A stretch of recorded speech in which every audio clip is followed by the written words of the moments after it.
got these acoustic foam panels. They're supposed to soundproof rooms. I'm using these for a game room. The first thing that I notice is, according to the website, it is 12 by 12, so that's 12 inches by 12 inches. Go ahead and measure. And okay, so it's 12 inches there. And then that must mean that it is 12 inches here. So it is on point for the size. It's very soft to the texture. It comes in packs of 12. So, I mean, that works. The other thing that really sold me on it is flame retardant, which means that it's not actually going to catch fire. And just to prove my point,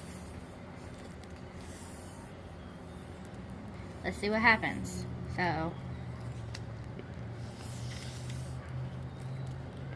So as you can tell, does not catch fire, just smokes really bad.